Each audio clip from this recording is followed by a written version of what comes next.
Just checking my audio.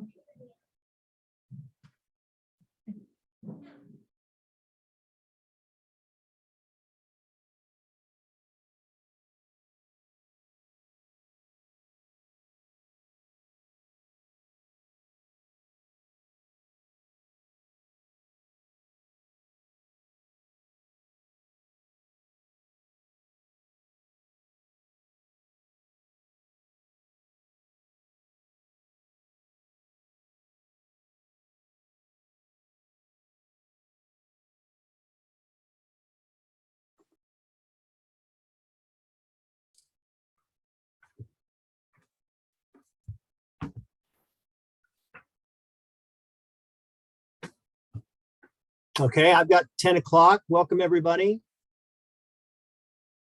I think the first part of our agenda today is to meet as the Budget Committee and consider the Rural Law Enforcement District on page 498. I'll go ahead and call the meeting to order. And then I'll turn it over to Jennifer, and Jennifer Carlson will be our budget, will be giving us the presentation on this, and then also we'll have some introductions that follow. Jennifer. Yeah, if we could go ahead and start with some introductions of the Budget Committee, and then we'll ask that we have an election of the chair and vice chair. So Mark, do you mind starting? Absolutely. So I'm Mark Quila. I'm the county commissioner and the chair. And then I'll let my fellow county commissioners introduce themselves, and then we'll move on to the lay budget committee members. So, Leanne.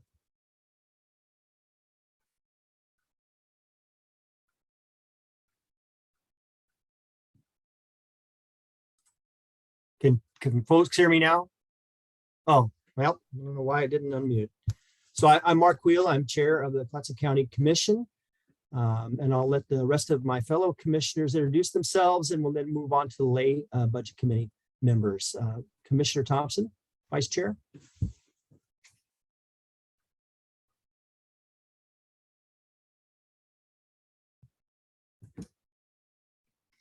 I'm not sure she can hear us.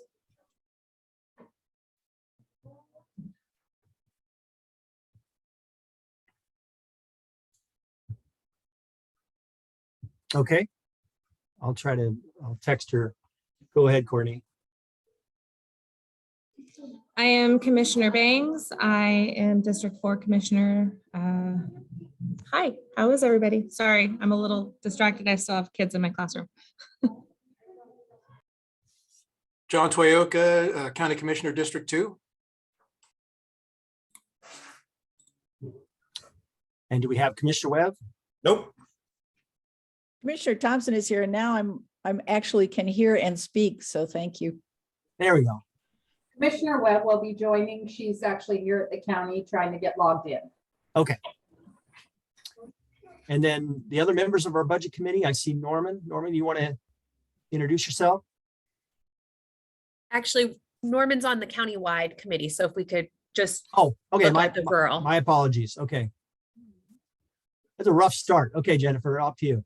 Cedar? No. If I can ask, maybe the sheriff could introduce the rural law enforcement district committee members. Sure. Okay, it'd be my pleasure. On the screen that says Paul Williams, we have the chair of our committee, Matt Verley, Mr. Mike Carter, Amy Lenz. Also on the call is Captain Stevens and retired Sheriff John Reichel. Cedar, it's right. Enough. Okay. Thank you very much. So the first item is to elect the chair of the Rural Law Enforcement District Committee. Okay, I'll kind of take over here. We had a Rural Law Enforcement District meeting on March 17th. We did elect myself as chair during that meeting. Okay. Do we have our vice chair on this meeting here? Oh, yes. Okay, there we go. Okay. So that's already been taken care of. Perfect. Okay, we have a chair and a vice chair, and then maybe repeat exactly who those people are, just so we Okay, have. I'll just introduce myself. I'm Matthew Verley. I'm the chairman of the Rural Law Enforcement District Committee. Robert Stevens, Vice Chair. Fantastic. Thank you so very much.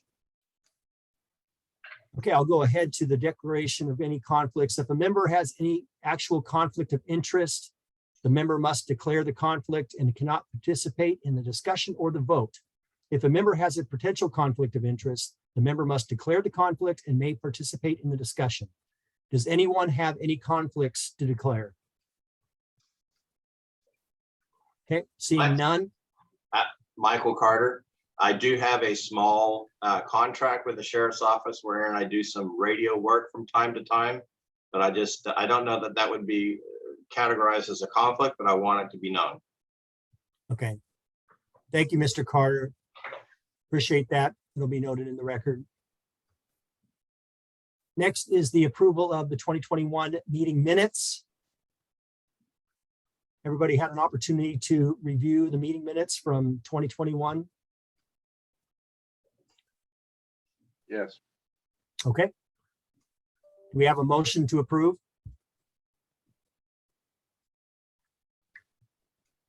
I move we approve the minutes. In a second.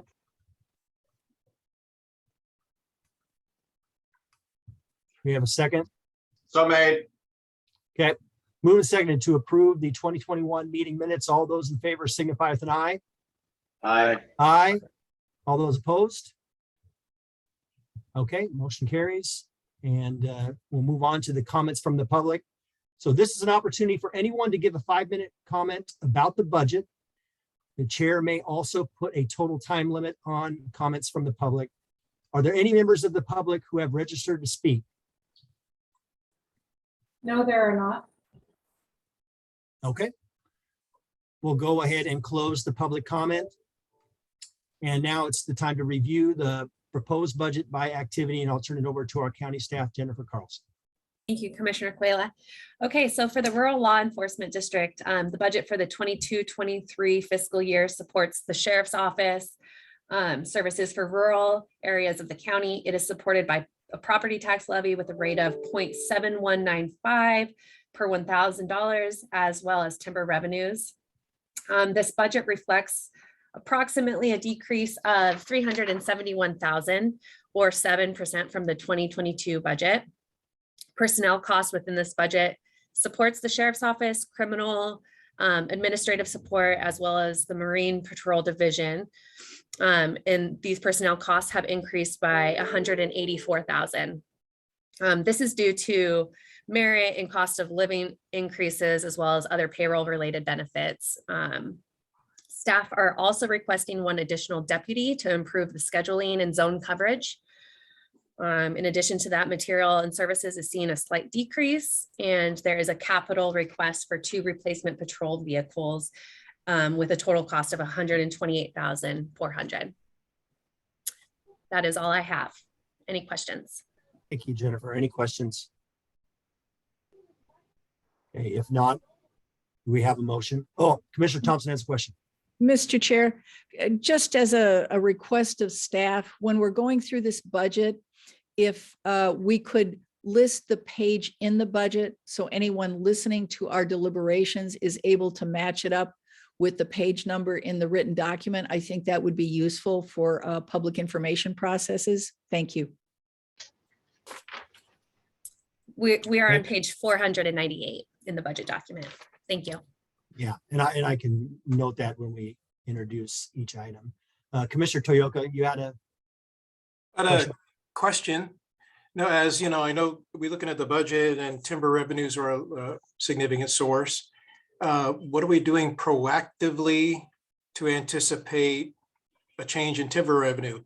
As we have an HCP on the horizon, we have all these different factors coming in. I think timber revenues will be affected. How do we proactively accommodate for that? I know this is not this year's budget, but in the future, I was looking at that. And question for staff and, and Jennifer, not to dip into something else, but the transient room tax, I know they set a certain percentages, but is there an ability to allocate funds towards these needs? from that transient room tax. I know a lot of it's marketing, but we have a lot of infrastructure needs that, you know, a lot of our local visitors don't benefit from, especially rural law. And so is there any way to reallocate? Is there legally reallocate some of those funds? So I guess two things going on there that I just came to mind when we're looking at this rural budget. Yeah, I will defer to Dawn and Monica on this. Go ahead, Dawn. Well, and I'm happy, Chair Coelho, members of the board, members of the Budget Committee. I'm happy to go first, but I didn't know if Sheriff Phillips wanted to go first. Sheriff, give you the first opportunity, and I'm happy to go first if you'd rather. I'll let you go ahead and first on potential new revenues. Sure. And then I'll do a little presentation later. Okay, so Chair Coelho, members of the board, Commissioner Toyoka, what I would say is that for your first question is that the county right now is doing analysis on what those future impacts are, since they are future. We're having conversations about what some of the levers that may be available for us to actually pull to help with the revenue scenario in the case that there was timber loss. And so those are ongoing conversations. I think that they will really begin in earnest this summer as we talk with the sheriff and as we talk with our legislators about one, transient lodging tax. How do we free the formula? Right now, the formula for the countywide 1% is 70% goes to tourism promotion and 30% currently is going into the jail. We would like to free up part of that 70% and have it go into parts of the county budget that are most impacted by the tourism influx. And so, and certainly the sheriff's office and the rural law enforcement would be one of the recipients if we could get that flexibility. So there is ongoing work there. Right now, you know, much of the TLT it is discretionary. It comes and is spent in the county's budget based upon the board's priorities. But what we really need is to free up more of that 1% countywide tax. And so that is where our efforts will be as we move forward. But obviously timber revenues are going to be on all of our minds over the next several years, and the planning process will really start this summer. Thank you. Thank you, County Manager Boone. I see that Commissioner Banks has a question. And also, you know, I agree with Commissioner Toyoka's concerns and would just have an ask of the Rural Law Board that there is a public comment period right now for that HCP. And so as you guys are looking at the budget and future impacts, it would be beneficial to enter your own public comment into that NEPA process here before June. That would be beneficial for our county to hear and understand what your concerns are moving forward. And I just feel like that would be a good choice for this budget committee if you're so willing. And then into that lodging tax, as we discuss it in county manager, I was just hoping to lobby a little bit for a rural fire because of the highway response, along with rural law. So that's just a thought. Sorry, I just wanted to, you know, throw that in there since we were talking about it. Thank you, Commissioner Banks. Chair, did you have a question or comment? I did have a comment. I wanted to discuss the budget that we discussed and submitted to the county on our March 17th meeting differs from the budget that's actually in the county budget document. And Sheriff Phillips, I believe, would like to discuss that difference and has some information to present to you guys. So I'd like to turn that over to him and let him discuss that difference. Yes, thank you, Chair. Sheriff Phillips. All right. Thank you, Chair Verley, Chair Coelho, members of the boards. I'm going to, can I share my screen, please?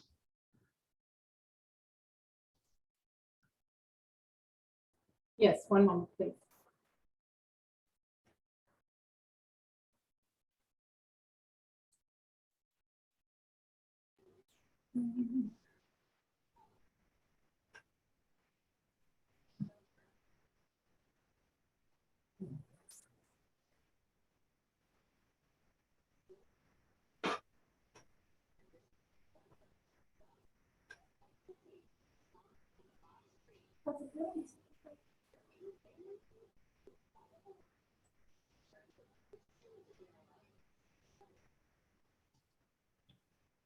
Okay, can everyone see my screen? Got it. Yep. Okay, sounds good. So as Under Sheriff Williams and I and the rest of the team here at the Sheriff's Office started working on budgets this year, we did a analysis of what our needs are now and in the future. Part of that was looking at staffing. I'll probably talk about that here in the next slide, and the levels. And so what we did is we took 4 scenarios to the rural law enforcement district. The first scenario was the addition of 1 deputy and splitting the cost share between rural law enforcement district and the county general fund at 50-50.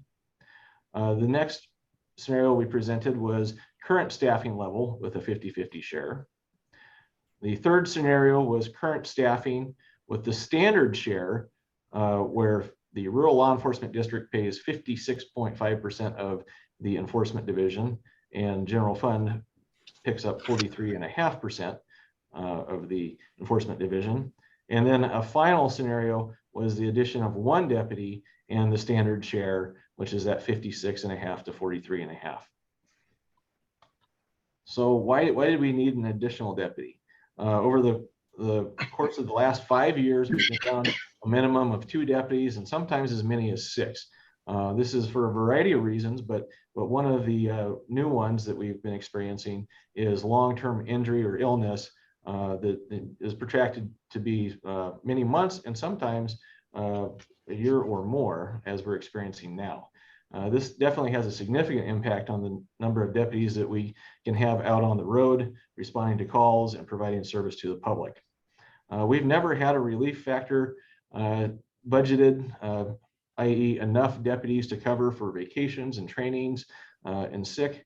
In fact, our analysis this year showed that in the enforcement division, between vacation time, comp time, sick leave, and the ever-increasing number of hours of required training to maintain certification, deputies are compensated for about 400 hours a year that they are not actually working on the road. And so that's about 20% of the hours they work a year. So by adding 1 additional deputy, we would be able to definitely improve our service delivery and response times. So the standard share versus the 50-50 share, since 2018, the rural law enforcement district has been spending more than what's been coming in. Our revenue has been very flat, especially as it relates to the timber revenue. Our options to increase revenue are limited right now, and we want to slow down this trend right now. General fund currently only pays for the mandated services, and that's kind of an outdated philosophy, and certainly our county has seen significant growth in the last 10 to 20 years. I think the budget document shows 10% increase in the last 10 years alone. And so we think, and the rural law enforcement district thinks, that a 50-50 share for the enforcement division between the general fund and the rural law money is reasonable. The first, what the sheriff's office and the rural law is requesting in the budget, different than the proposed, is adding 1 deputy and a 50-50 share between rural law and the general fund. This slide shows the numbers. It'd be about 2.617 million for rural law and 2.379 for the general fund. This will see the rural law contingency will reduce from 1.845 million to 1.404. This is a cost savings over the county staff's proposed budget of about $202,000. This will help keep the rural law enforcement district solvent through the 24-25 budget year. Our second option would be the or our second favorite option would be a 50-50 split, but not adding a new deputy. The contingency would be reduced from 1.845 million to 1.466 million. And at the end of the day, the difference between this one and the preferred option with adding a deputy is about $60,000 to the rural law and to the county each. So that's a reasonably modest request. Again, this would not change the forecast much because again, it's only $60,000 for the county and for rural law, and that keeps us solvent through 24-25.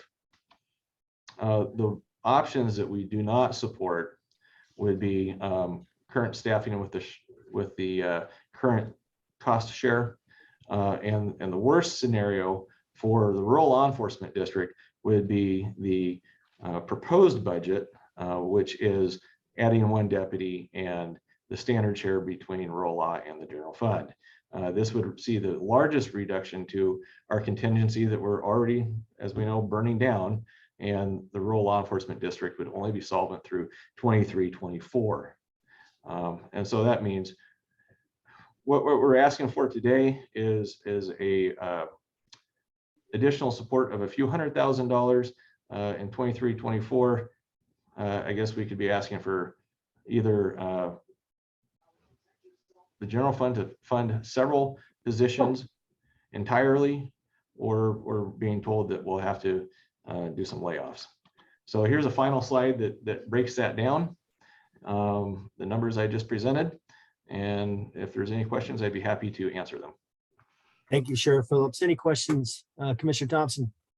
Thank you. Well, Sheriff, I'm really supportive of rural law enforcement. I'm extremely aware of the need for rural law enforcement.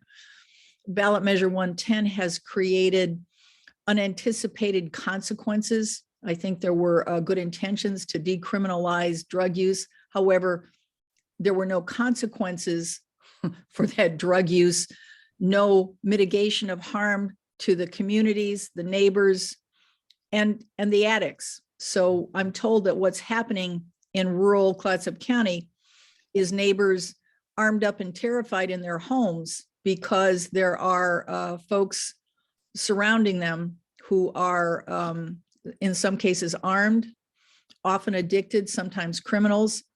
So there's a real need to deal with unanticipated consequences with Ballot Measure 110. And I've talked to our state senator and our state representative about working on that to deal with adding some real consequences and some enforcement capacity there and some structure to deal with addiction and the harm it creates all around.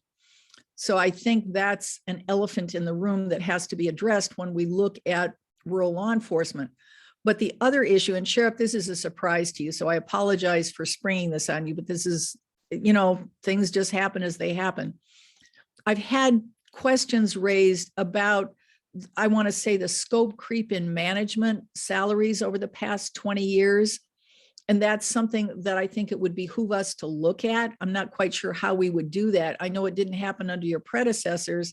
And so you have the happy privilege of responding to my concern about, are we putting the resources where they most need to be?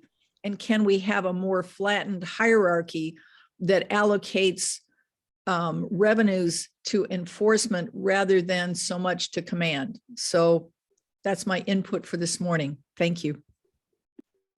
I think I can briefly address that. The county contracted with HR Answers, and I think that they came up with some formulas that affected all staff and their wages, and that applied to both represented employees as well as management. And we've been applying that formula as they presented, and that's what's reflected in our budgets right now. And I think maybe Monica could probably speak more to that, as she was probably more involved in that. Well, I would say to a certain extent it does, but there have been negotiations since then that also have an impact on the salaries that that our staff are paid. Thank you, Sheriff. Thank you, Monica. Commissioner Banks? Well, I'd personally be supportive of option one that Sheriff just presented, mainly because, my feelings circle back to, I feel like the first social service that should be funded is law enforcement. I feel like that's kind of a cornerstone of response in our community and for, public safety concerns. But I'm looking at this and it's a very similar situation that I see that is occurring in the general fund, which is we are spending more than we are bringing in. And that problem exists across the board. Now, granted, I'm not going to address the general fund right at this moment, but I figure that if we're looking at a deficit, because we see revenue brought in is, I can't tell from the numbers, hang on, 2,862,000-ish. And our expenditure is 3,505,000-ish. That's a pretty big deficit. That's a 23% deficit. And so I agree with Sheriff on looking at things to try to bring that deficit into a smaller situation and try to be a little bit more fiscally responsible moving forward. And so that is why I also support option one. And so, and also, honestly, giving the considerations of my conversations that I've had with Sheriff via his staffing concerns that he has, an additional deputy just feels responsible to me. I would like to make a responsible decision for our constituents, and so an additional deputy feels responsible. Like a responsible decision. So, and I apologize for the giggling in the background. I have a study hall happening out here. Anyhow. Thank you, Commissioner Banks. They're not studying if they're talking. Any other comments, questions? County Manager? Chair Quillo, members of the board, I think it might be good for me to weigh in a little bit here. I want to thank the sheriff for the presentation and certainly the work that him and his staff does. I think the sheriff and I are on the same page when it comes to meeting the law enforcement needs of the community and also to manage the budget in a fiscally responsible way. And so him and I don't have any divergence in that goal. I think to what I spoke to earlier, I think that we're going to have to really kick off this summer with an in-depth conversation about the symbiotic relationship between the general fund and rural law enforcement, just as one example. And I think that, we need to really look at some additional revenue options that would bolster the rural law enforcement fund and have the revenues come from some of the major impact areas. In the meantime, my recommendation would be is that we do add the additional officer and we do maintain the current formula only because the fund will remain solvent. And then my commitment with the sheriff is to work on what additional revenues are going to be needed going into the future to make sure that the fund stays solvent. And I think we still have some additional time to really do some of that comprehensive work that needs to be done. And so I think that it's not unlike the general fund where we are spending more money right now than we have. I see it as a flashing yellow light issue. We won't let it get to a flashing red light issue. And there's a number of things we will do in the meantime to make sure that that doesn't happen. And I just think the sheriff and I and others just need time to kind of work through what those options are. So I just wanted to provide that as a little background. Thank you. Okay, thank you, County Manager. Sheriff? Yes, I was going to add, I agree with Don. He and I are very much aligned.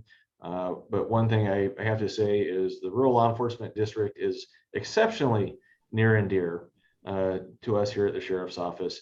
And I think we will accomplish finding new revenues.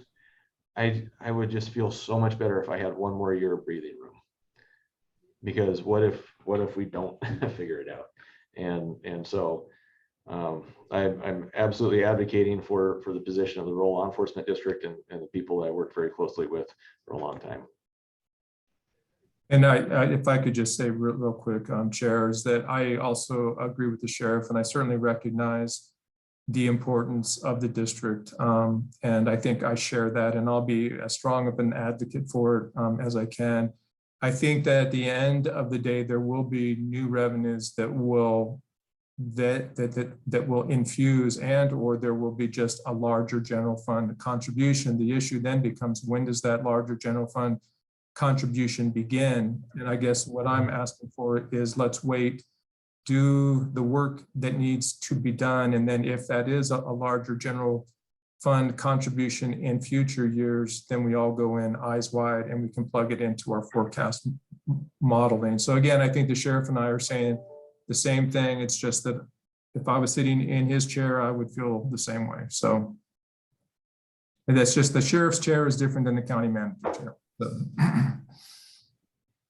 Thank you, County Manager. Thank you, Sheriff. Commissioner Webb. Yes, thank you. I certainly am in support of doing as much as we possibly can for the rural law enforcement funds. The sheriff has been very gracious in accepting the responsibilities that have been thrust on his staff through increased response to STR complaints in Southwest, through a lot of our homeless issues, which bleed out into rural areas. His deputies also do a massive work in assisting city agencies as well, which takes up a lot of their time. So I think that seeing the sheriff's budget stretch to the extent that we are seeing it is just not acceptable. After all, you know, public safety is at the top of our responsibility as a county. And I think we need to do everything we possibly can to enhance not just annual funding this year, but to strengthen the long-term funding stream that is part of his actions. I greatly support at least the request of the sheriff, and I hope that in the future we can be even more vigorous in our support. Thank you. Thank you, Commissioner Webb. Commissioner Banks. I guess my one concern about waiting until summer to figure the situation out or increase funding sources, so on and so forth, is, you know, I do know, and I want to just put out a concern that I have, is that our rural constituents are going to be shouldering that situation. And it is a tourism issue, I feel like, when it comes down to the increase in travel on our highways during tourist season, which is now almost 365 a year, 365 days a year. And I feel like I am confident in both sheriff and I am confident in our county manager. I just want to put this concern out there, that the what if, because I don't like going into a fiscal year on like, what if we don't find it? What if we can't find additional funding? And it is bothersome to me to see how very closely hinged it is to our timber revenues. Not because that I don't I'm very, very hesitant. I guess I'm just going to put it that way. I'm very hesitant moving forward with the thought process of trying to find funding. I would like a guarantee that we have funding for the sheriff's department. But that is just me moving forward, and also putting out a concern that I don't want this to turn into an additional tax on our rural constituents, because that's not fair. And I know that we haven't said that is the thought process that we are going to go into this with, but I'm just putting it out there that would be a really unfair situation for our rural constituents, just because a lot of the impacts are tourist based. So thank you. Okay, thank you, Commissioner Banks. Commissioner Thompson. Well, like my colleagues, I support the request for an additional officer. I mean, there's no argument, I think, about that. I'm looking at how do we increase the revenues? Yes, tourism, whatever we have to do with timber, but also it isn't just tourism. I mean, the addiction issues all through the county are really having a big impact on this. So all of that depends on the resources that we have locally that we're allowed to have by the state as far as timber goes and tourism goes, because those are state statutes. So the engagement with our partners and the getting the money that we're owed from the Oregon Health Authority, all of these play into how are we going to address this problem? Because it may begin with law enforcement. It certainly doesn't end there, and it's impacted by both the demand and the resources available to meet it. So I think we're committed as a governing body, and I tend to trust the county manager when he says he'll come up with the money. I consider that a guarantee, so I'm comfortable going forward with his assurance. Thank you. Thank you, Commissioner Thompson. Do we have any additional comments from the board? Chair Burley, did you have anything you wanted to add? I didn't have anything that I wanted to add. Sheriff, do you have anything that you want to add before we go on? Well, I'd like to make a motion to accept the sheriff's requested budget as presented today. John Michael, I'll second. Okay, it's moved and seconded to accept the proposal for the option one. Is that what I'm hearing? Yes. Option one for the second. And then we'll also need to approve the tax rate of 0.7195 per thousand, correct? Correct. Okay. Teresa, are you available to do a roll call vote? Yes, well, I don't have the numbers pulled up here of the budget of the rural law. Or Jennifer? Sorry, go ahead, Sheriff. I could help with that. Okay. Okay, it's been moved and seconded. All those in favor signify with an aye. Aye. Aye. All those opposed? Okay. Not hearing any in opposition, so been moved and seconded and option one has been approved. Thank you very much. Thank you. Thank you to our rural law enforcement district members. Thanks for joining us. Thank you, Sheriff. We'll move on to the next item on the agenda, which is road district number 1. It's on page 503. And we'll go ahead and call the meeting of the road district number 1 to order. And who do we have for road district number 1? Is this For this committee, it's just our Board of Commissioners. We this have is the one no, we don't have? Okay. yeah, Correct. no citizen members. So we will need to elect a chair and a vice chair. Any we can go ahead and just leave the chair and the vice chair the same as our board. If any objections to that? Okay. Declaration of any conflicts. If a member has an actual conflict of interest, the member must declare the conflict and cannot participate in the discussion or vote. If a member has potential conflict of interest, the member must declare the conflict or may participate in the discussion. Anyone have any conflicts to declare?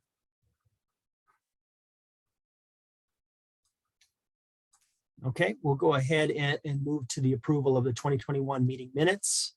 Has everybody had an opportunity to review the minutes from the 2021 meeting?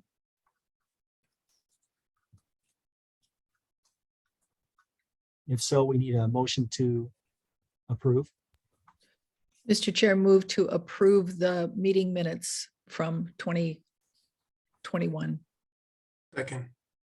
Move to second to approve the meeting minutes from 2021. All those in favor signify with an aye. Aye. Aye. All those opposed? Okay, motion carries. Now we will review or comments from the public. This is an opportunity for anyone to give a 5-minute comment about the budget. Chair may put a time limit. Are there any members of the public who have registered to speak? No, but I did want to point out that normally we haven't taken registration for the budget meetings. So I just want to make sure we open it up to anyone that may be on the call also. Yeah, thank you, Teresa. Is there anybody that has joined us that would like to comment on the road district number 1 budget?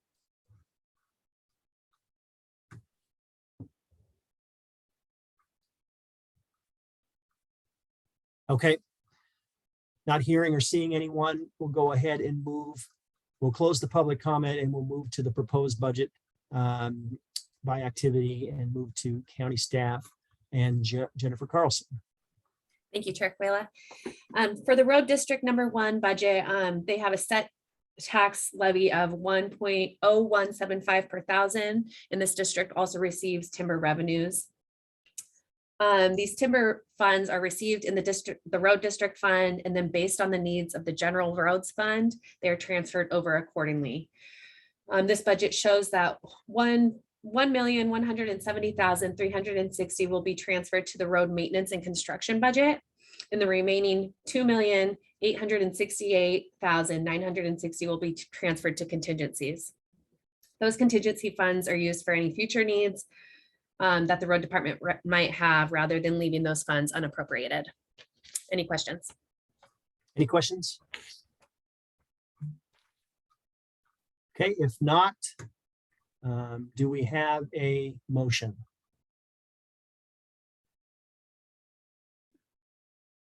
I usually make the motions and I got lost in that presentation. If another commissioner could help me, I'd be grateful. Thank you.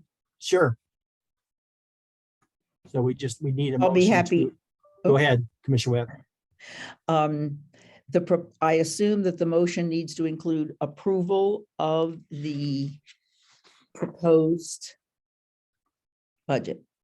Okay, then Yeah. I would propose the approval of road district number 1 budget for 22-23. We'll also have need a a motion for the tax rate. Tax rate of 1.0175 per thousand. And at a tax rate of 1, why can't I find that anywhere? I'm sorry, it's on page 2 of the agenda. The agenda doesn't have page numbers on it, though, so my apologies. No, nothing does, so. Okay, so I'm sorry, Chair, could you repeat that again? Yes, we'll need a motion to approve the budget with a tax rate of $1.0175 per thousand. So moved. Second. It's been moved and seconded to approve the budget for the road district number 1 with a tax rate of 1.0175 per thousand. All those in favor signify with an aye. Aye. Aye. All those opposed? Okay, motion carries. We'll move on to the next item, which is the Westport Sewer Service District. And that is on page 506. For this committee, we have the 5 Board of Commissioners and then 2 other members, citizen members, Jeff Hazen and Wanda Harris. Are they both present? Great. Can we have all of the members of the Westport Sewer Service District introduce themselves? I'm Jeff Hazen, and I'm new to this committee. Welcome, Jeff. Anyone else?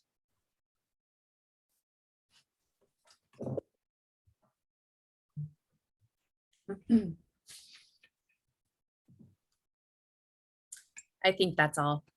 Okay. Well, we'll go ahead and have the election of officers.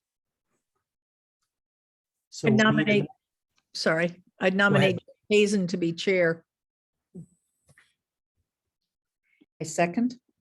Moved and seconded to nominate Jeff Hazen as chair of the Westport Sewer Service District. All those in favor signify with an eye. Aye. Aye. All those opposed? Okay, motion carries. Vice chair.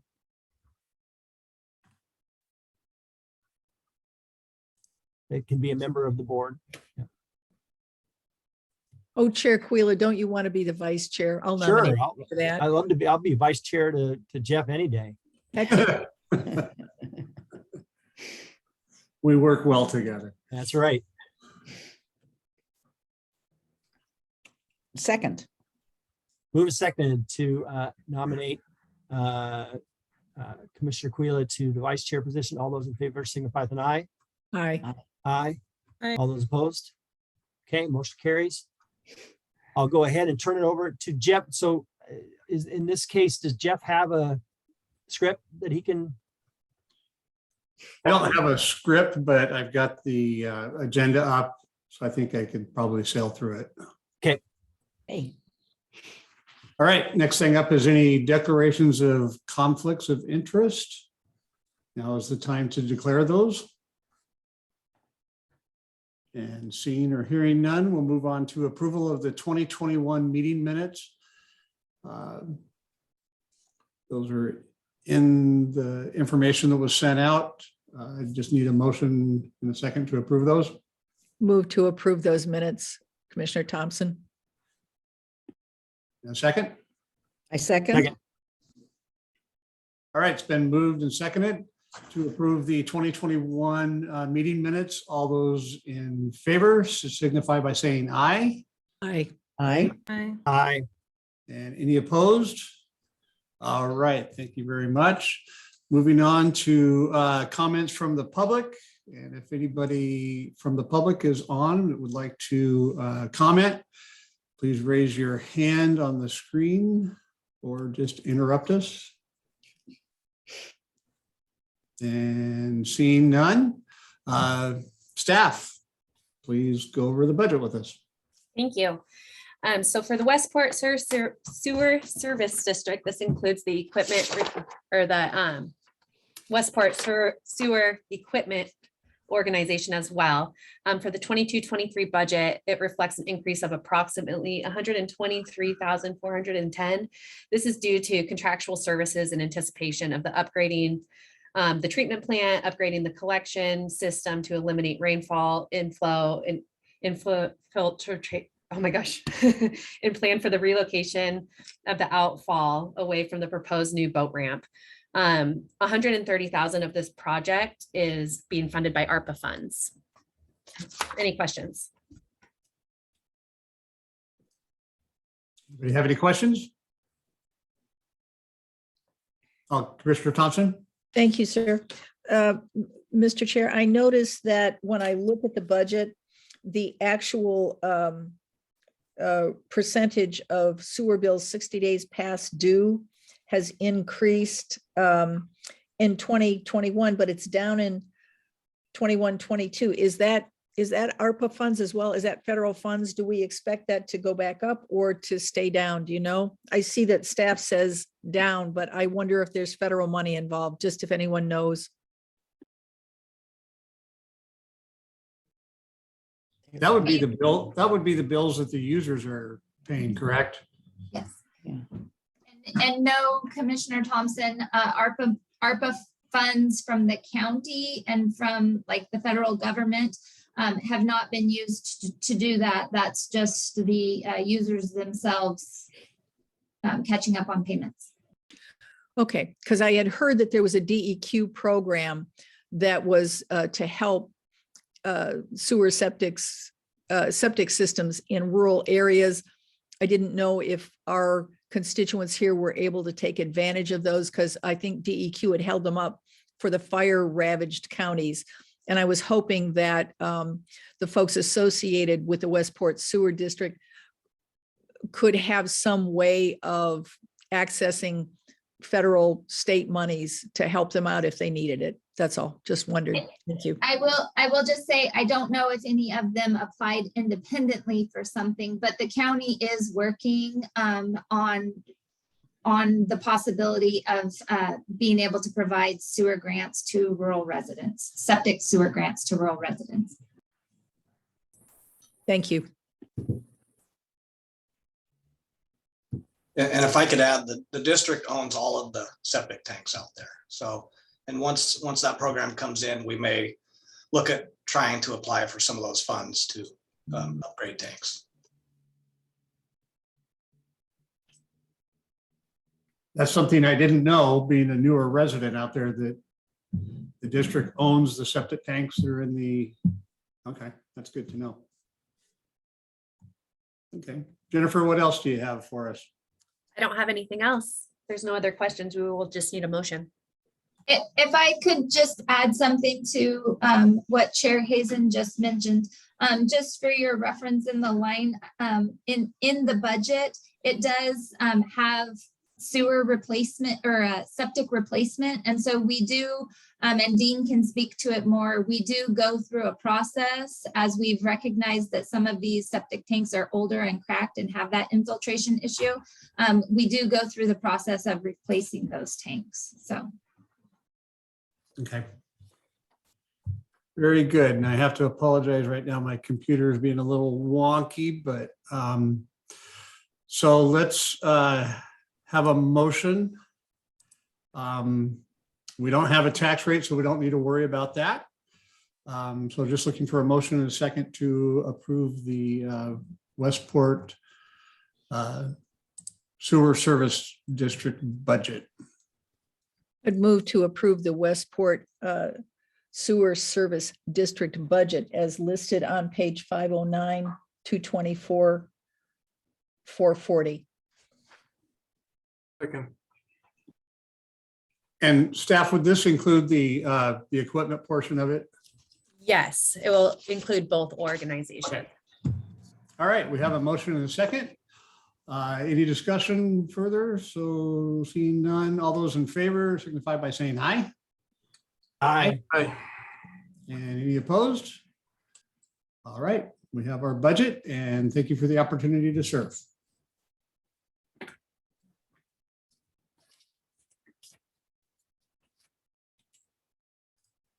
Thank you, Jeff.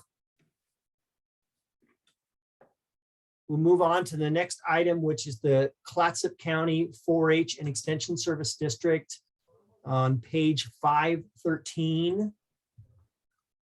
Commissioner Bangs? I just wanted to make a request as we're moving through this budget, this budget season, I guess, is that after every motion, be it our chair or other chairs, that we ask or request for any further discussion, so that if there is an opportunity for someone to come in with a potential amendment, that we have that potential moving forward. So I know that, you know, traditionally we're running through motions and voting immediately. And I noticed our previous chair, thank you very much for asking for any further discussion. I feel like as we move forward, I know we had amendments last year and we could potentially have amendments moving forward. And so that after every motion that is made, we ask if there's any further discussion before we vote. Therefore, we are dotting our I's and crossing our T's. So thank you. I just wanted to put that out there. And I know that we're going to have various chairs throughout this process. And so, you know, that we're aware.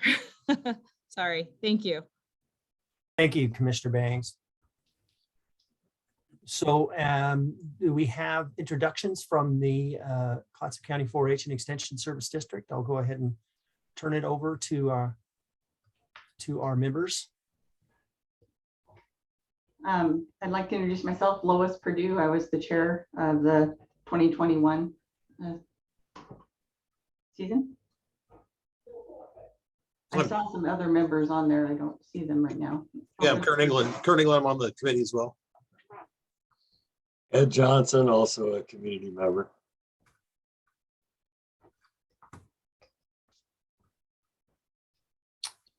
Anyone else?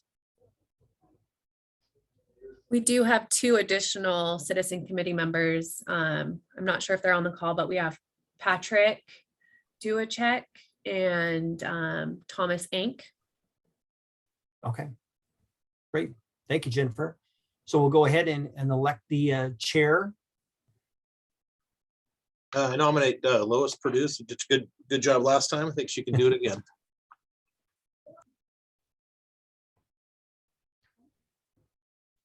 Any other nominations? I'll second that.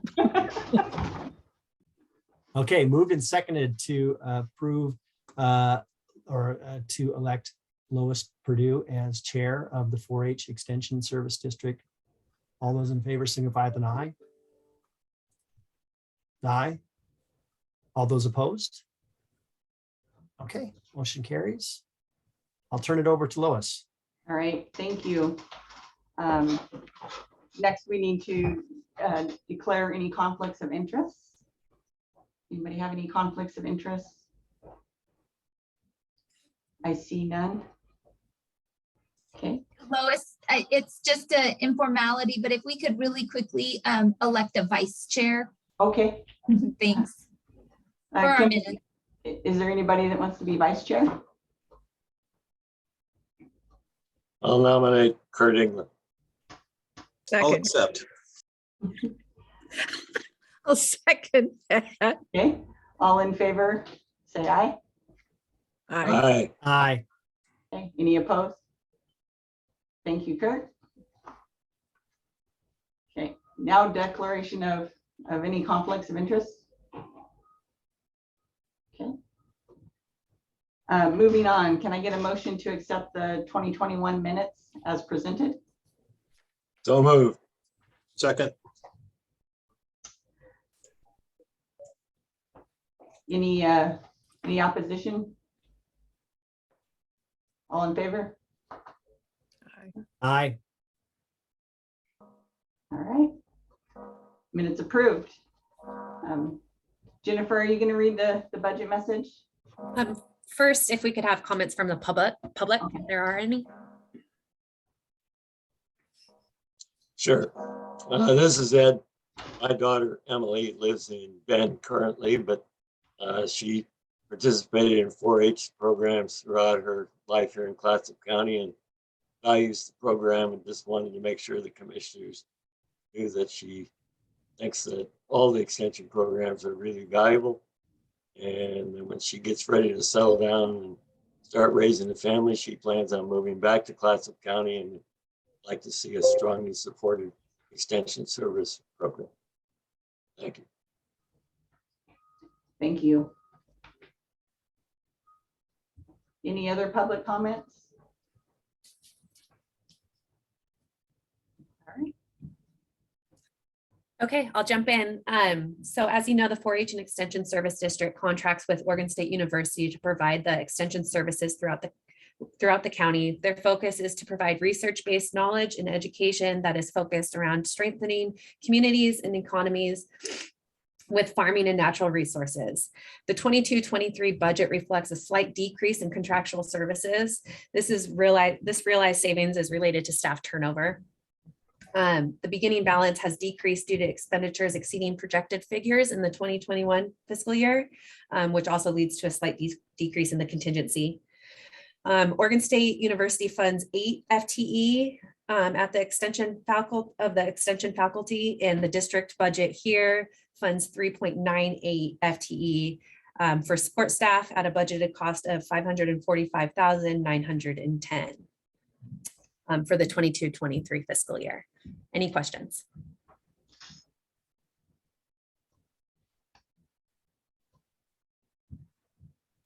I have a question. Go ahead. Yeah. I'm sorry, I was a little confused with what you just read. So are we expecting that in the coming fiscal year, extension is going to be fully staffed? I will defer to 4-H, but I think the decrease was just there was some long-term employees that have moved on, so the expense has gone down. And then I think there were some positions that they decided they aren't going to fill as well, which is a savings. Can we know what those are? Commissioner Webb, I'm happy to speak to that. So we are currently refilling the code. For those of you who don't know me, which is every square on this screen, but a few. No. Wiley Thompson, I'm the teammate of your extension folks here. And I'd like to introduce Amanda Gladix. She's our coastal fisheries professional and faculty member. She's also our local leader here on the ground. And then where is Tammy Olds? There's Tammy. Tammy is our administrative office manager.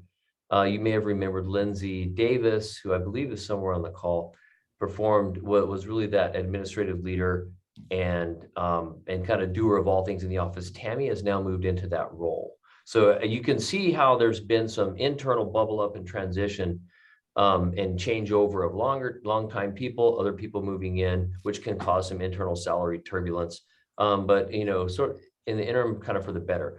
Commissioner Webb, specifically to your question, we are in the moment right now of refilling the coastal hazards position. Patrick Corcoran, who is behind a black square currently, had that position. There he is. Hi, Patrick. And in fact, I had dinner with one of the candidates last night. So we are at that stage of the interview. Kayla Warner, who was our SNAP, delivered our SNAP programming. Kayla finished her master's of public health. And, at some point she outgrew us and we saw that would happen. But I'm working with Sally Bowman, our SNAP program leader, to backfill that position as Sally goes through the accounting of her budget, which comes from USDA funds. That is all federally funded.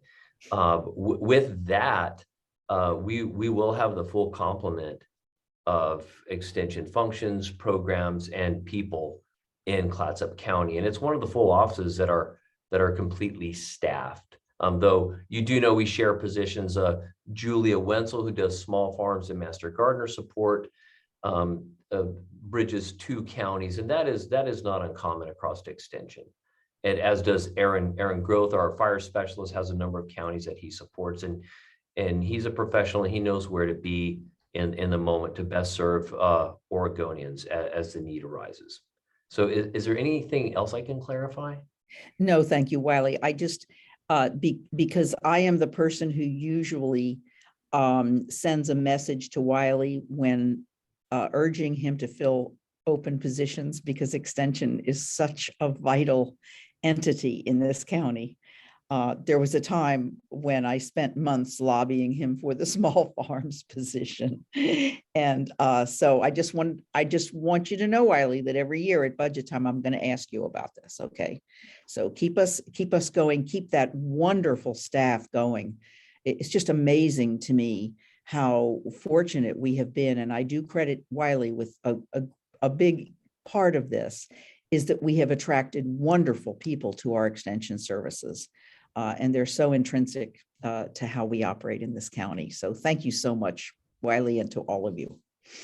Thank you, Commissioner Webb. We are humbled by your kind words and the support of not just our budget members and the commissioners, but everyone in Clatsop County. And I will offer that staffing is important to us. I believe the best place for your money is the people who will do the impactful programming in our community every day. That's the best place to put $1 every minute. Absolutely. Thank you. Commissioner Bangs, do you have a comment, question? I just had a comment really to the board here. Looking at this today, I'm seeing that our timber revenues is 10 to 15% of their overall budget, given any year. And so it's just yet another small taxing district, as Commissioner Webb was pointing out, how very integral and important they are in our community and how valuable and important it is to make sure that it is 100% staffed. And so it's another small taxing district that looks like it's going to be impacted here in the next couple years with the future outlooks coming down from the state regarding the habitat conservation plan. So that will be impacting our state land dollars. So just putting that out there, and then putting a request that if if 4-H and Extension is remotely concerned, now's the time to enter public comment into the NEPA process, but also to the Oregon Board of Forestry. So thank you. Thank you. Any other questions or comments?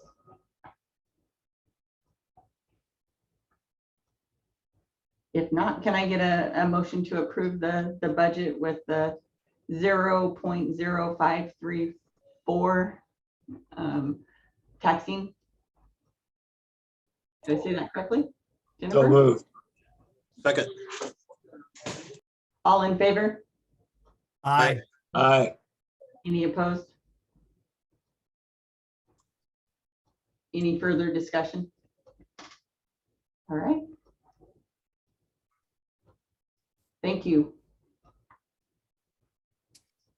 Thank you, Lois. Thank you, everybody. That was the last item on our meeting before we move into the Clatsop County Budget Committee meeting. Are we able to roll right into that right now? Okay. We'll go ahead and call the meeting to order. Introductions. We have the members of the county commission and then our budget committee lay members. I'll start with David Oser. You want to go around and introduce everybody? Good morning, David Oser. This is my first year on this committee, and I'm a retired financial person. Last employer was Craft 3, from which I retired about 4 years ago.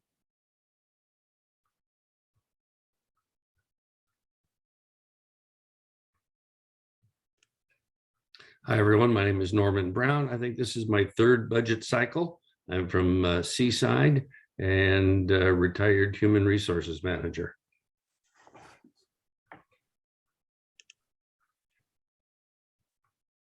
And then do we have Tita? Yeah. Good morning. My name is Tita Montero. I am a city councilor in Seaside, retired from, healthcare industry and retail.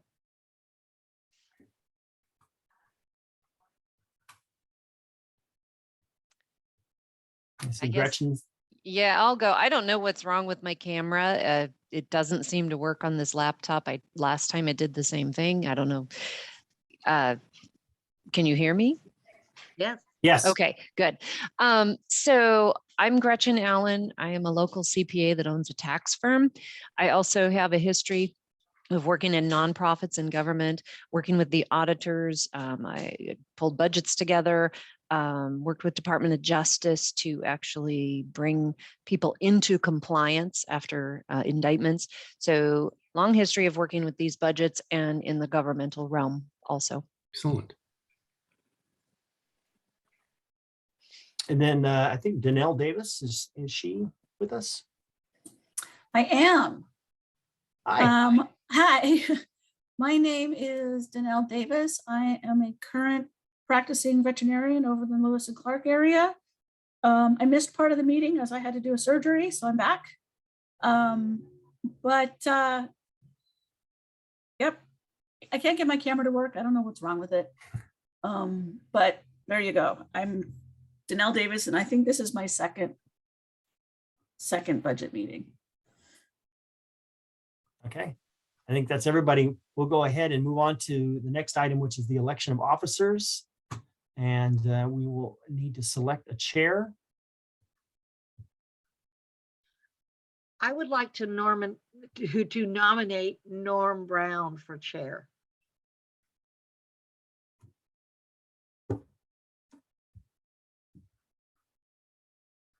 We have a second? I'll second. Okay. It's been moved and seconded to elect Norman Brown as chair of the budget committee. All those in favor signify with an aye. Wait a minute, wait Aye. a minute. Aye. Any additional? I was considering nominating Tita if the nominations are still open, but has the motion been voted on? Yes. Well, as, Okay, I'll accept that. okay, But I'll rely heavily on Tita's input during the sessions. okay, Norman, then I'll go ahead and turn it over to you. Okay. Gee, does it come with a gavel? Okay, so we've elected, well, actually, now we need to elect a vice chair. Do I have any nominations for a vice chair?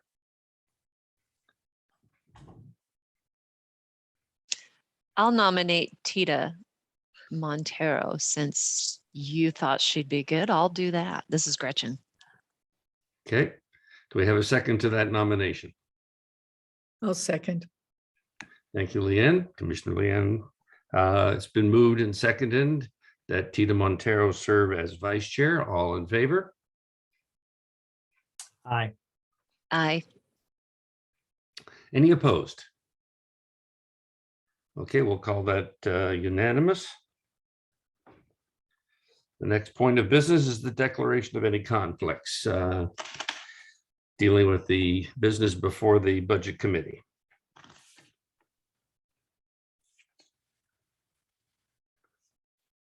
Okay, then I'd like to entertain a motion to approve the minutes of the 2021 budget meeting. I'll So move. moved. Okay, good. Moved by Commissioner Thompson. Do I need to give it a second? I'll second. Tita Montero. Thank you, Tita. It's been moved and seconded to accept the meeting minutes as submitted. All in favor? Aye. Aye. A lot of hands and ayes. Any opposed? Approval is passed. Do we have any public citizens in attendance who would like to comment on the proceedings of this meeting?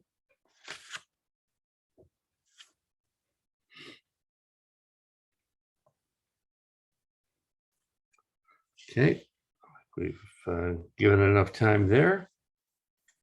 Now we launch into the main part of the meeting, which is the review of proposed budgets. We have an order in as submitted in the original budget agenda, I think provided by Jennifer. And we start with Public Safety and Justice Department. So unless we have something we need to do before, we go to page 143 to start the review of that budget. Jennifer, can you take us through this? You bet. Thank you. So, well, as Norman Brown said, we're going to start with public safety and justice on page 143. In this functional area, there's a total budget of being proposed of 24,626,260. And of that, 51% is dedicated, and that's 12,519,630. So we will jump onto page 144 and start with the district attorney budget. In this budget, they are requesting an additional deputy DA and an additional 0.53 FTE staff assistant.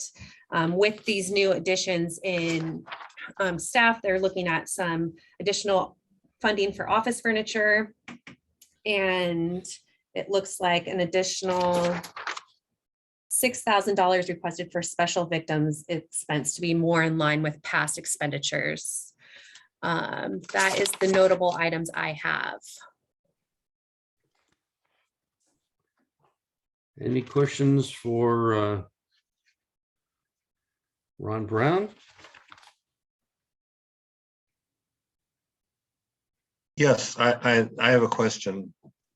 In his public meetings and appearances before City Council, the former police chief in Astoria noted that they had arrested many individuals a number of individuals, in some cases hundreds of times, for disturbances on our streets.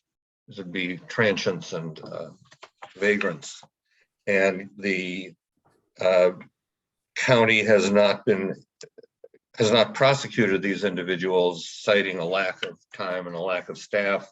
And I'm wondering whether the additions to budget here, the new deputy district attorney and the half FTE of staff assistants will allow them to prosecute what former Chief Spalding referred to as frequent flyers. I don't know which meeting that was at that Chief Spalding was talking about that, because I attended several others where the city attorney from Boise came in, and her advice was that you can't arrest your way out of the homeless situation due to the constitutional rights that the Ninth Circuit has given a lot of these people. So you're talking about trespassing and disorderly conduct by and large.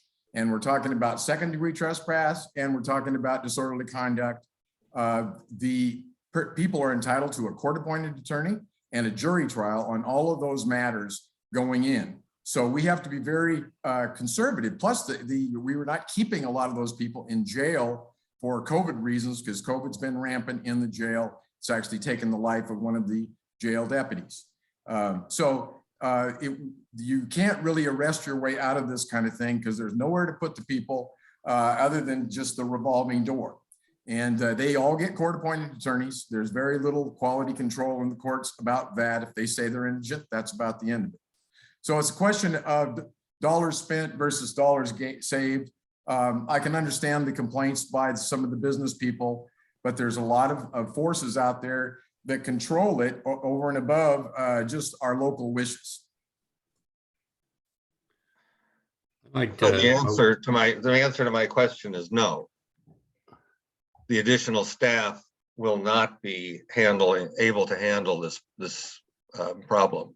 Well, partly but my point is simply that we can't just charge those people with those low level crimes and really put any kind of significant dent into it. Chief Spalding would tell you that their advice from others is build homeless shelters, because that's the way you deal with a lot of this stuff.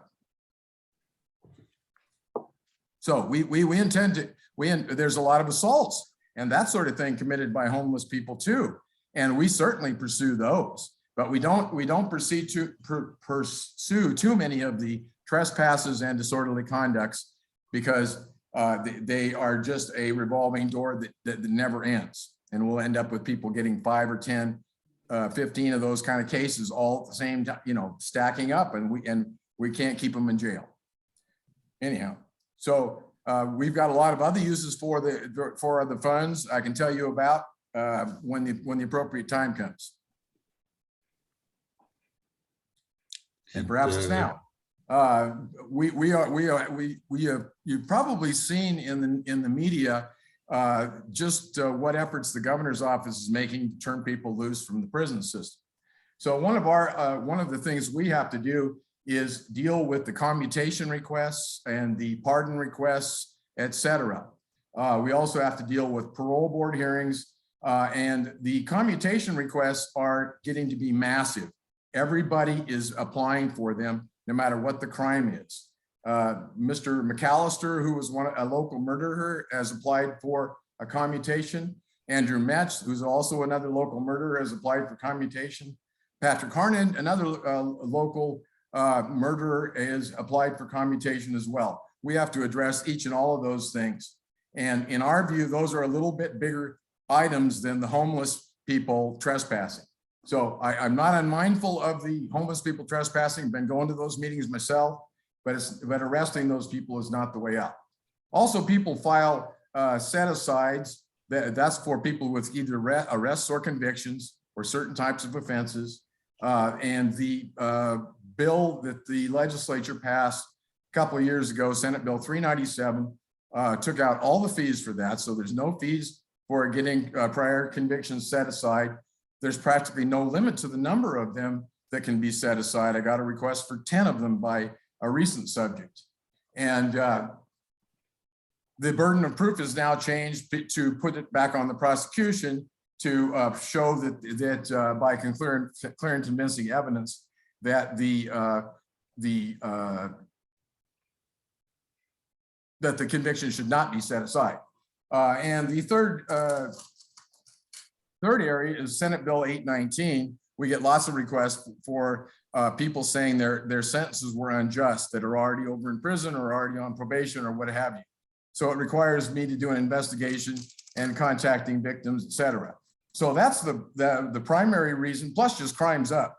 Crime's up, and we've increased population 12.61% in 10 years. So those are the main substantive reasons why we're asking for another deputy DA and a legal assistant, but we'll certainly look at the homeless issue as well. Mr. Brown, do you think that the expanded capacity of the jail will enable you to prosecute more cases since you have places to put people? Well, potentially, but they're also the legislature is looking at getting rid of bail, getting rid of bailable offenses on most of the low-level crimes. So we may have an inability just based upon the legislature saying everybody gets out, because it's viewed that you're picking on poor people if you make them post bail. So the jail is going to be a potential resource. Been looking forward to that for 18 years, but just don't know exactly what that's going to hold, because the judges end up deciding who gets out, who doesn't get out. We just basically have to go with public safety, but not always are we observed in each and every case. So I think it's going to definitely help, but it kind of depends on where bail goes. Thank you. Any additional questions for Mr. Brown? Commissioner Banks has a question. Commissioner Banks. Yeah, so I'm just looking at your number of victims, number of misdemeanor cases, total court appearances, etc. And the number of victim contacts seems to have remained stagnant over the last 4 years. The juvenile court cases have increased. The felony cases have decreased, and the misdemeanor cases have increased. And I guess my question is so you're requesting 1.5 FTE, and I know we've had conversations this year just regarding a particular situation that occurred here within our community involving our school districts. And so I was just curious, do you feel that the additional FTE as a deputy district attorney will hopefully prevent that case overload that you cited to me regarding? Absolutely. Okay, so I guess my request then is within this additional first FTE, the deputy assistant, that you really make sure that you focus on those types of cases to prevent those types of cases occurring again in our county. I had an additional request also of or not request, but question. Do you feel like your staff and yourself, you're back to working? We've gotten through the COVID chaos, I guess, and everybody's able to be back to their full potential. I know COVID put a lot of us, slid sideways through COVID. A lot of staffing and stuff slid sideways through COVID. And so I was just curious that you felt your staff was back to hopefully pre-COVID normal. No, we're not. There's at least 5 people in the courthouse that have COVID right now. So we're kind of going to Bunker Hill again. So hopefully we'll turn the corner again. But last week, a whole bunch of people in the courthouse and elsewhere turned up with it. But that's ultimately our goal, to try to make this normal again, whatever that is. Okay, well, I appreciate your candor. One other issue that we've had is the people that have left our office have been the people very experienced. We've generally had people here for a minimum of 10 years. We lost one of our deputies to a judgeship. We have another possible deputy going to a judgeship. We'll find out in a couple of weeks. And we lost another level 3 deputy. So we're having trouble getting experienced people to come here. And we're having people, as the county knows, just in terms of dealing with housing. because our last vacancy took us about 9 months to fill, and it was very difficult. Hopefully the county's turned the corner somewhat on that.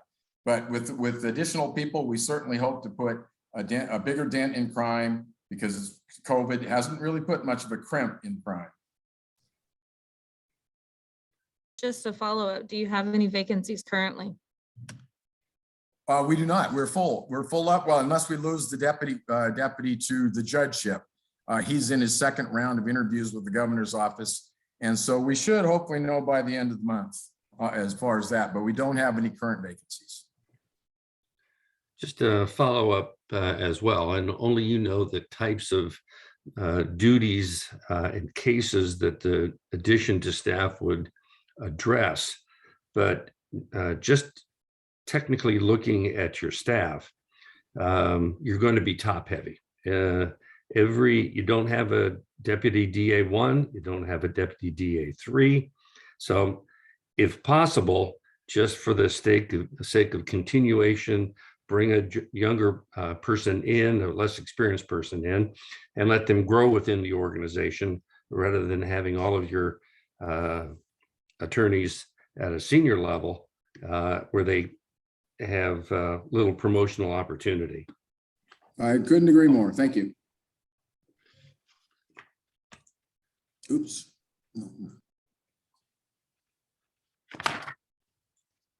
Okay. I think we move on to child support. Okay, great. Child support on page 151. Overall, this budget is status quo. They are requesting an additional $2,100 for education and travel for an out-of-state conference. Any question?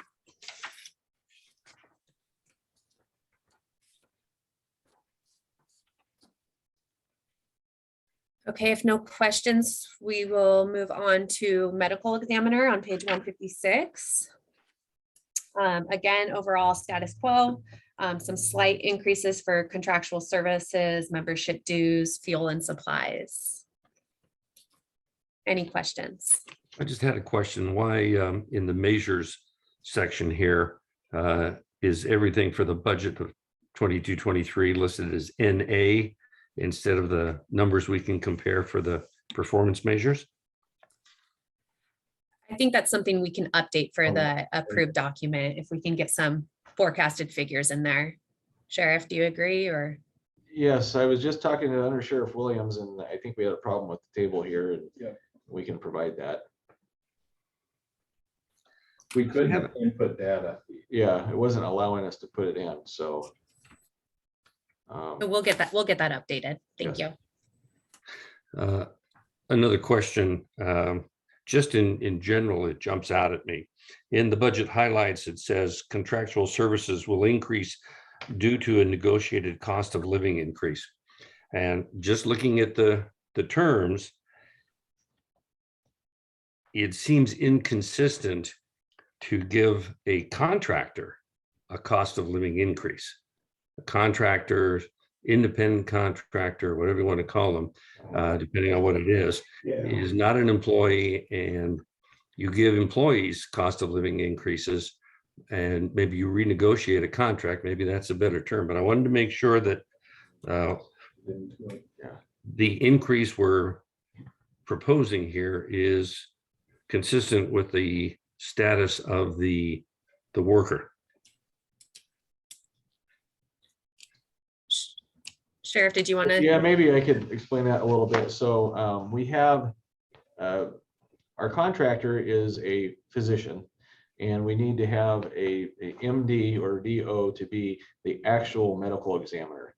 And frankly, the rates that we've negotiated are, I mean, we're getting these doctors pennies on the dollar, and we did negotiate a multi-year contract where we built in a little escalation to keep them on the hook. Basically, they're doing charity for us. I mean, we're paying them a little bit, but not the going rate for a doctor. Okay, I would just recommend then you change that from cost of living increase to negotiated salary increase. That's reasonable. That's fair.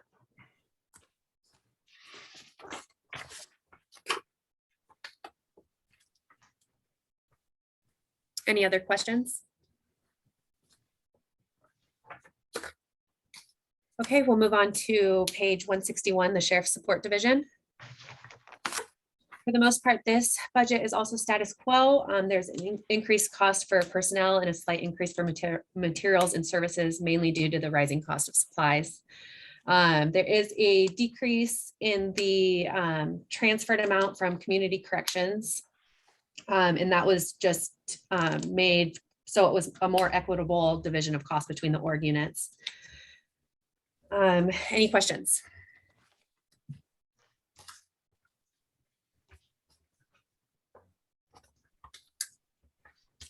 Okay.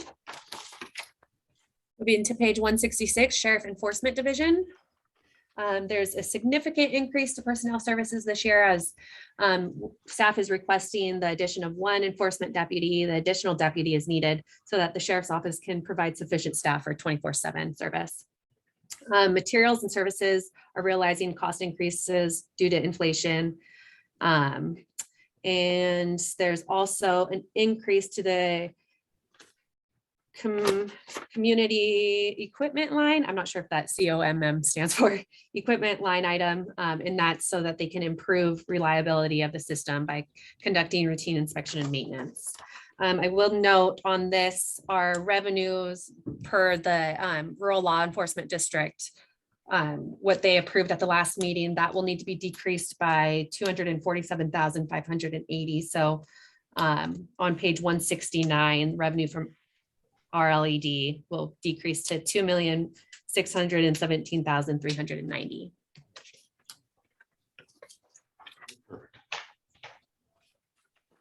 Any questions?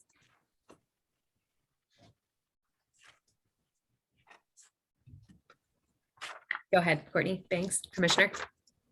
Yeah, it not so much as a question as a comment. I know that we're going to be hopefully going and talking about the transient tax and so on and so forth to the state here, hopefully this next legislative session.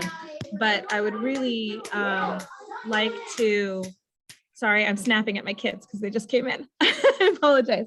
I would really like to add in search and rescue and conversations regarding entities that respond on our state parks.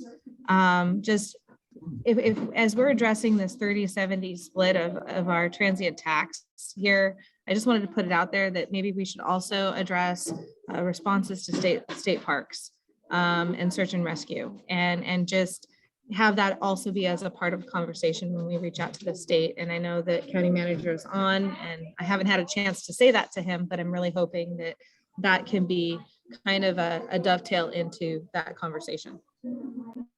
Thank you, Commissioner Banks.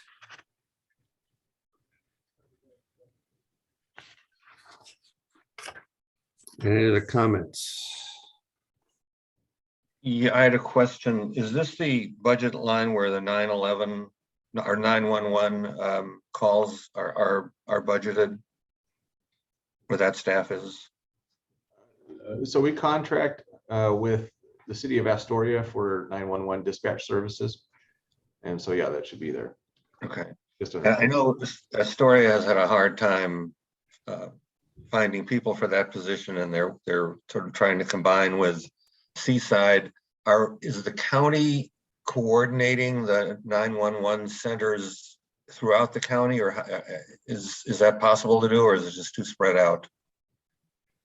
I can explain a little bit. So the 2 dispatch centers, one is owned by the city of Astoria. We contract with them. The other one is in Seaside. And yes, they did combine for a period of time. That agreement has actually come to an end. And as of May 9th, Astoria will be going back to Astoria and Seaside will be back to Seaside. The county manager and I and a team of other stakeholders, fire chiefs, police chiefs, have been meeting twice a month to discuss what a consolidation and forming a 190 would look like. So we are making consistent progress on that, and there's a good amount of support. Thank you. Thank you.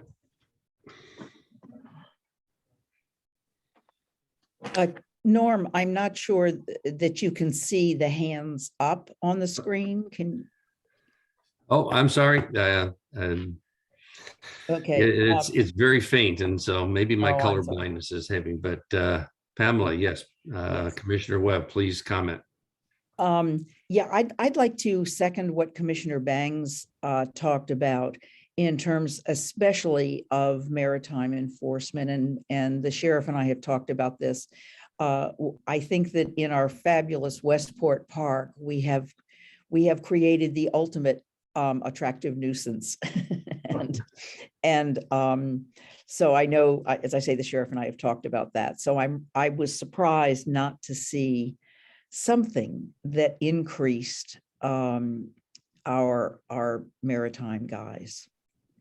What's does sheriff, did you do that on purpose, or what? So this is as I talked earlier about some of the staffing challenges we've had, and which we're actually making wonderful progress on with some great hires recently.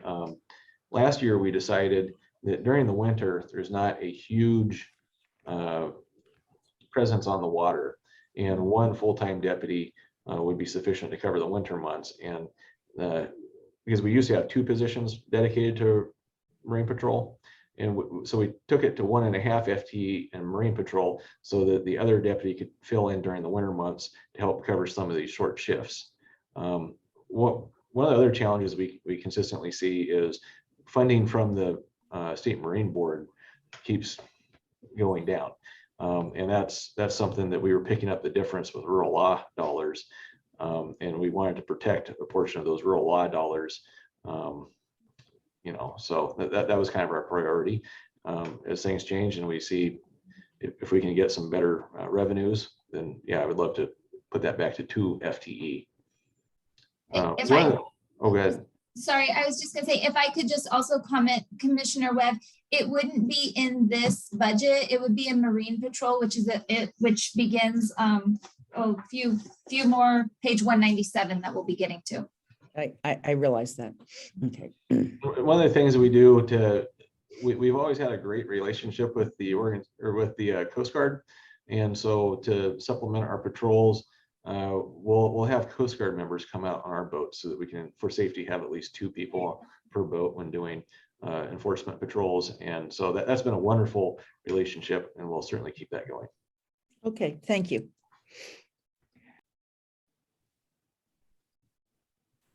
Chair Brown, could I speak now? Commissioner Thompson. Thank you, sir. To circle back around to Consolidated 911 dispatch, I know you know what a big deal it is for public safety and for the safety of all of our first responders. So I'm grateful that you're working on it. Anytime you can let us know the ETA on that, which may be impossible. Everybody's interested. I mean, this is just such a big deal. It has been for a long time. I'm grateful that you're working on it and that you are making progress. Eagerly looking forward to hear. And the impact on the local fire districts, it isn't just our sheriff's office, but the local fire districts and the impact of I want to say tourism rescues, because that burden falls on them as well. And the third point is the state seems to be across the board reducing the revenues available to counties to perform county services. We can talk about unfunded mandates. Apparently, a judge has ruled that that programs can't be considered unfunded mandates. So now the state is unfunding our programs while they're still giving us the mandate to provide the services, which amounts to the same thing. So there ought to be a court case looming here. In the meantime, we're caught between a rock and a hard place. Just saying. Thank you. Thank you, Commissioner Thompson. Anything else? What's our next? Okay, moving to page 173, Sheriff Corrections Division. There is personnel costs are increasing to reflect the hiring of entry-level deputies to replace retired staff. Current staff receive negotiated step increases and cost of living adjustments. and benefits have gone down due to new deputies. However, in future years, those will go back up. Materials and services are increased slightly to reflect the operating of the new jail. Any questions?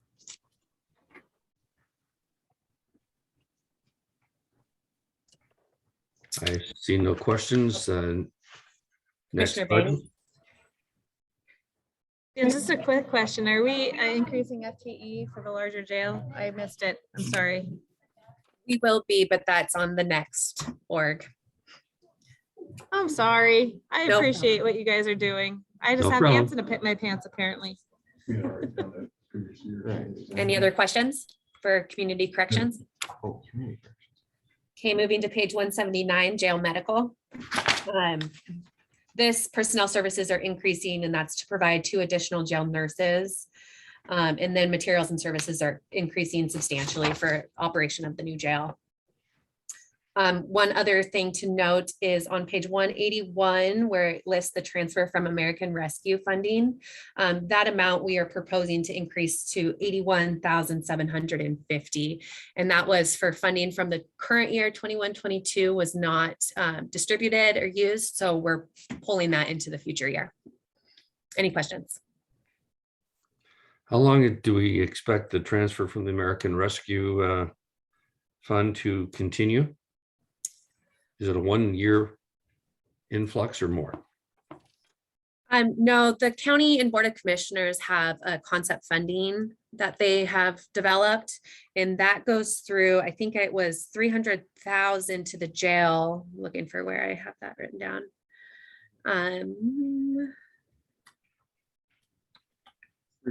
Yeah, you're correct, Jennifer. It's 3 years, 100,000 each year. Okay, yeah. Thank you. Commissioner Webb, you have a question? Yes, thank you. I wondered if there was going to be, with the addition of the jail nurses, which I'm very happy to hear about, if there's going to be a specialty for a mental health nurse.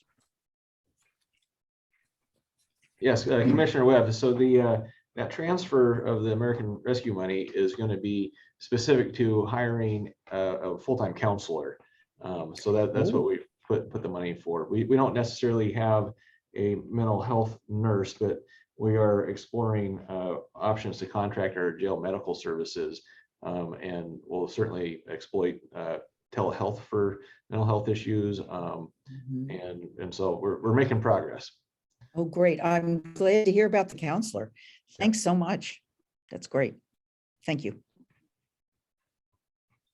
Any other comments before we move on? Okay, we'll go ahead and jump ahead to page 188 for the animal control division. This budget is status quo for the most part. We do see a slight increase for materials and services, and that's just due to inflation of costs. Any questions?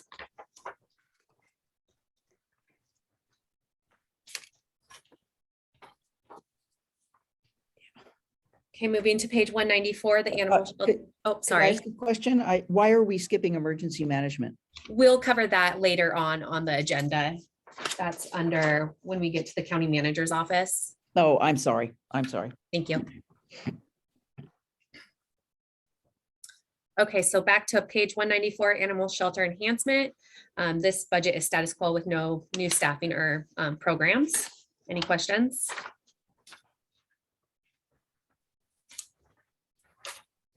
Okay, page 197, marine. Excuse me, I'm sorry, Oh, I yes. forgot to. Yeah, I thought that one of the things we had talked about doing was repairing the roof on the jail. Is that under a capital part of the budget? Okay. Yes. Okay, thank you. Mhm. Okay, page 197, Marine Patrol. There's an increase in personnel costs due to step and cost of living increases. The program maintains a one full-time year-round deputy and one part-time deputy that works in the Marine Division for half the year. Any questions on Marine Patrol?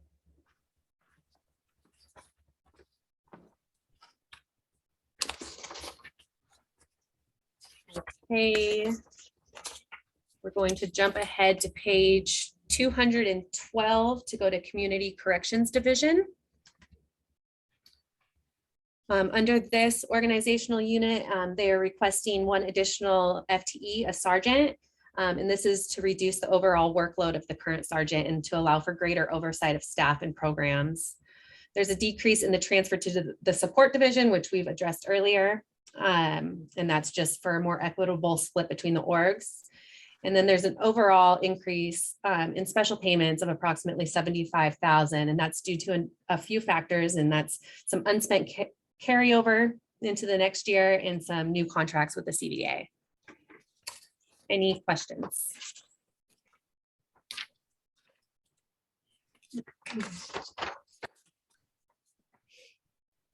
Okay, moving on to page 220, Courthouse Security. This is a status quo budget overall. The contingency is continuing to decrease due to decreases in the beginning fund balance.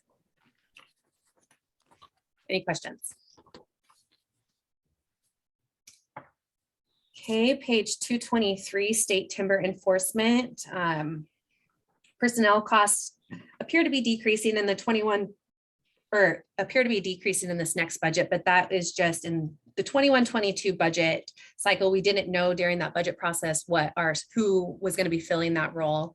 So we did plug a number in this year's figure of 120,000 for personnel services is a more accurate figure. Commissioner Banks? I just have a huge concern, and I have spoken to Sheriff about it, so I wanted to just state it here in a public meeting regarding the timber sales being such a large portion of this particular budget, that we'll need to problem solve that moving forward on, are we going to continue providing state timber enforcement? Or where are we going to find funding to provide for that FTE for state forest enforcement? So anyhow, just plug it in here, making sure everybody is aware. Thank you. Commissioner Thompson.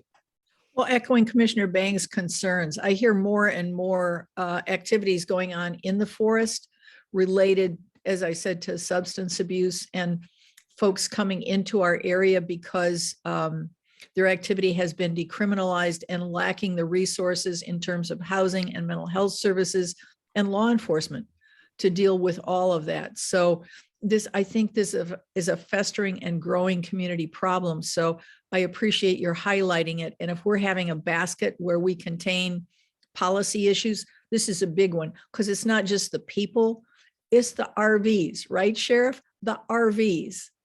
Yes. All of the other, there are toxic chemicals involved, but there's a whole bunch of expense and effort and really threat to public safety for lots of different kinds of people, law enforcement, other neighbors, and the folks living there themselves. So we need to be looking into this, and I'm not sure where the money comes from, but we need the will and the way. Thank you. Thank you. Any other comments? Okay, we can move along.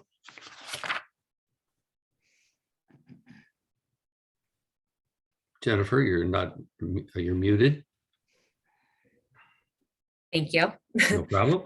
I was going to say that's where we're going to stop for the sheriff department, and we will need the budget committee members to set the compensation for the elected officials, the sheriff and the DA. Do we have a reference document? I'm not sure if we, in the past, I guess I should say, let's see, where is it? Currently they are paid 10% above the undersheriff and the deputy DA. Right. The DA is a state employee and the salary is set by the state, but the county adjusts that stipend to make sure it includes that 10% differential. So I will leave the motion to you. So I'll entertain a motion to set the sheriff and the district attorney's salaries at 10% over their most senior staff member. Is that correctly stated?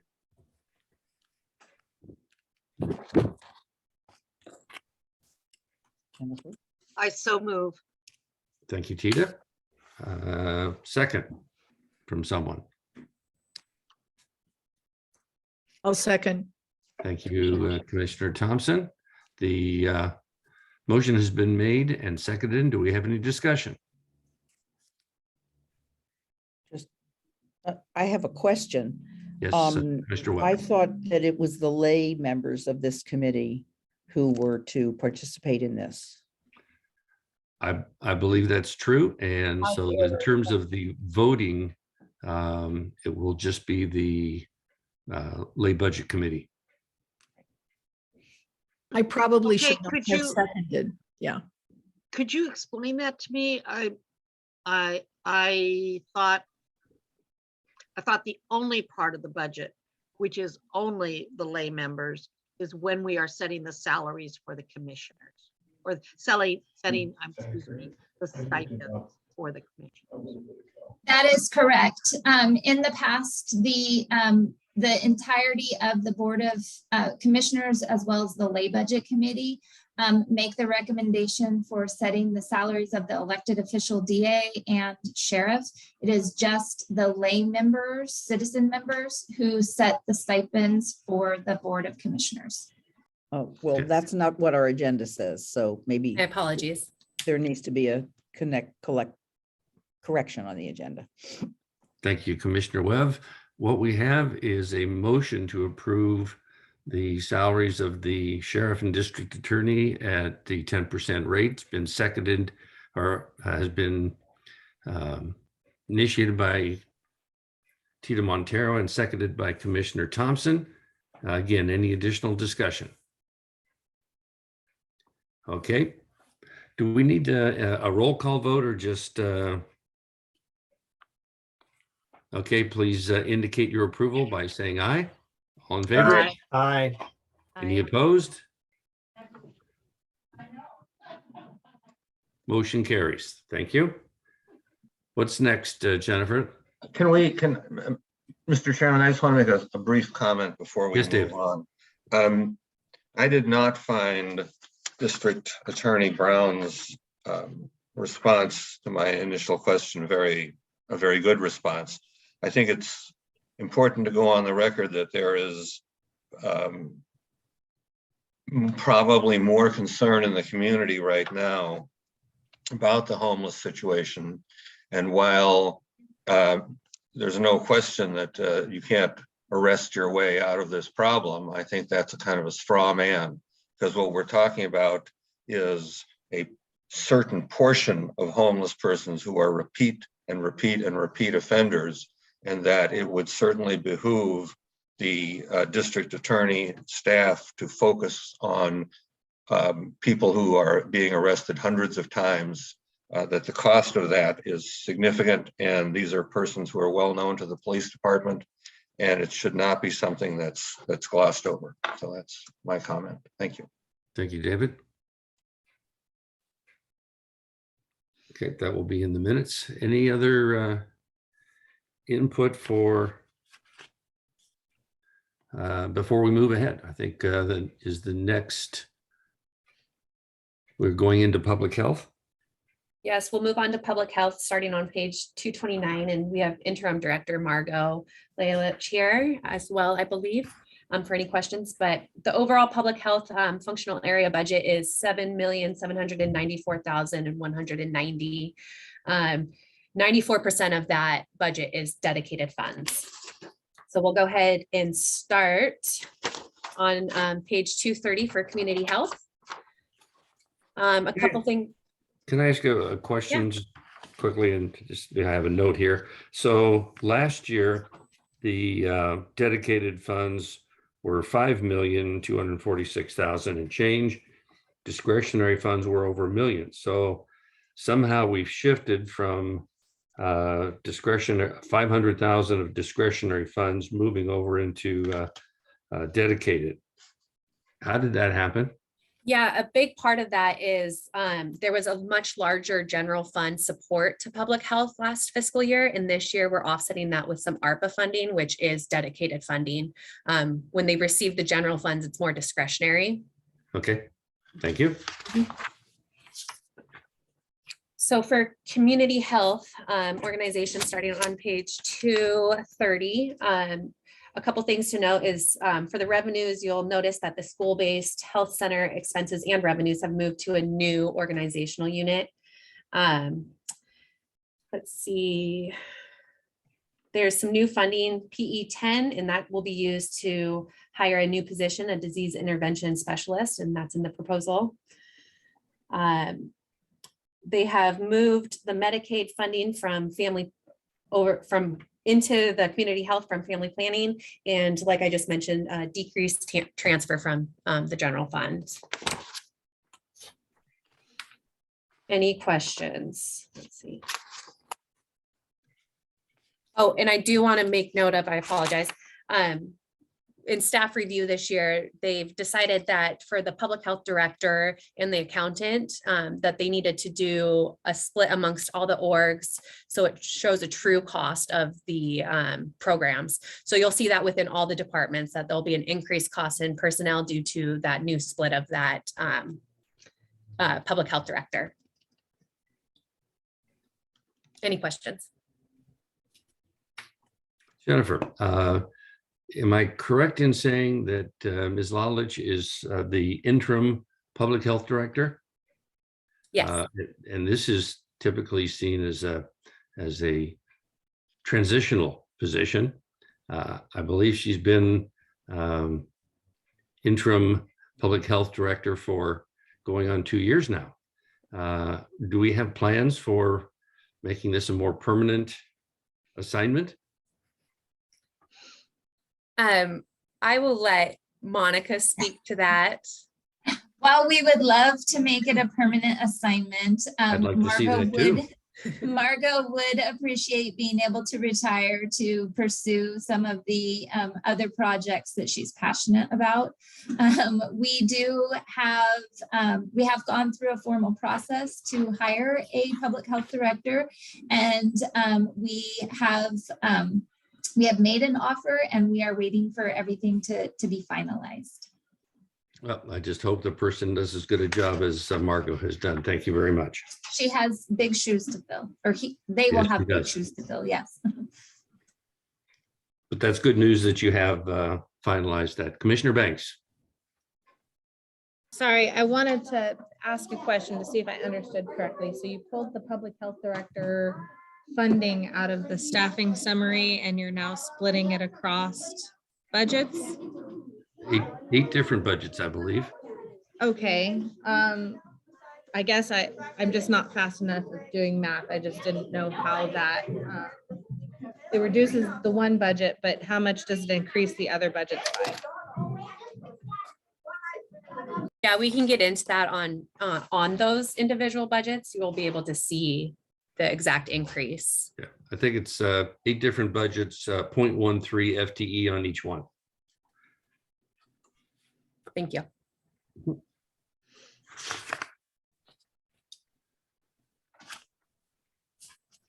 Okay, I think then it appears we're done with community health. Moving on to tobacco prevention. Is that next? Yep, on page 236. There's an additional FTE requested for a health promotion specialist and just a slight increase for materials and services. Any questions?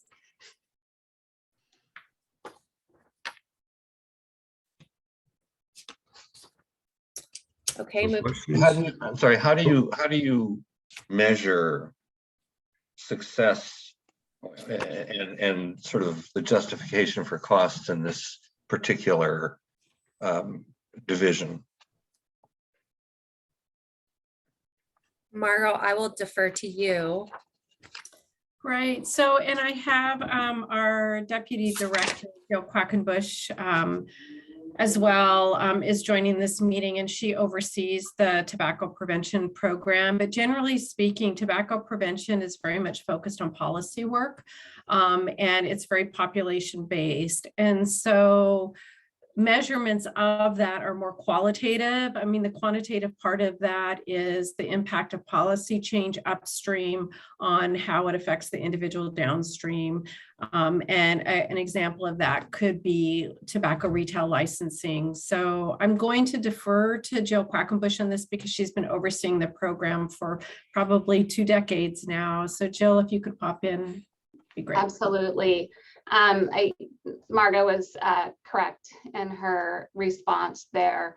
And just a little bit additional information, the revenue that we receive from Oregon Health Authority for this org unit is specific to a work plan that we create that identifies what policy strategies that we are able to work on. So at a minimum, we are required to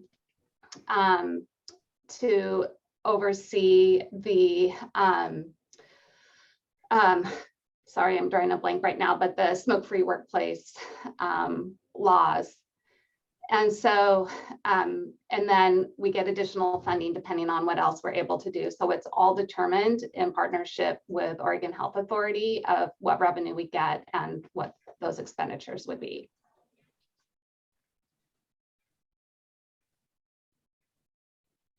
Commissioner Banks. I just wanted to mention real fast or ask real fast. I know in the past, tobacco specialists or tobacco, tobacco prevention specialists, I guess, have been able to be like a grant type situation for school districts in the past. And so I was just curious if there were other grant type situations for our county as we're just talking about this, because I feel like, and please, this is not a reflection on how I feel about the health department, but just our overall budget. I feel like we're consistently going to be upside down in our budget. And I'm just wondering if our grant person that we have recently allocated for at the county level has looked into grants regarding this type of situation moving forward. I'm just putting it out there as a thought or a question. Okay. So I can, Jill, you can piggyback onto this. So the funding for the TPAP program is tobacco settlement dollars, and it's federal, some of it's federal money, some of it's state money that then passes through to county government. Interestingly enough, and I think this might be partially an outcome of the success of partnering with community-based organizations for the COVID response, is funding is now becoming available to community-based organizations for tobacco prevention. So taking it out of just public health and public health partnering with, school districts and other sectors of the community to implement these policy changes like smoke-free parks and that sort of thing. And so that part of that is being integrated from public health modernization funding, which is state funding. And then it is specific to a number of different priorities, and one of them is tobacco prevention. So it's a strategy change, and it'll be interesting. I think it's going to expand our capacity, but also it'll be interesting to measure the impact of that. So hopefully that answers your question. It does, and I appreciate your candor about it, because I mean, it's a decade since I worked with a tobacco specialist. So I appreciate, you identifying the policy changes. Mm-hmm. Any other questions or comments? I'm just unclear. I want to clarify, what percentage of the expenditures are covered by state and federal grant revenues, and which come out of our own county funding? All of it, I believe. This is not a general fund program. This is all federal and state. All federal. Okay, great. Thank you. Yeah. Thank you. Yeah, I need to bring to our attention that this meeting was scheduled to go from 11 to noon, and it is just past noon. Is it time to adjourn and carry on again at the meeting May 11th, starting at 1 o'clock? I see nodding. I move to adjourn. Very good. Who did I hear a motion to adjourn? Yes, I move to adjourn and continue at the date you just specified. Very good. Thank you, Commissioner Bangs. Second, Second. Commissioner Thompson. All in favor? Aye. Aye. Anyone opposed? Didn't think so. Okay, we will adjourn and resume our deliberations May 11th at 1 o'clock. Thank you all for attending. Thank you.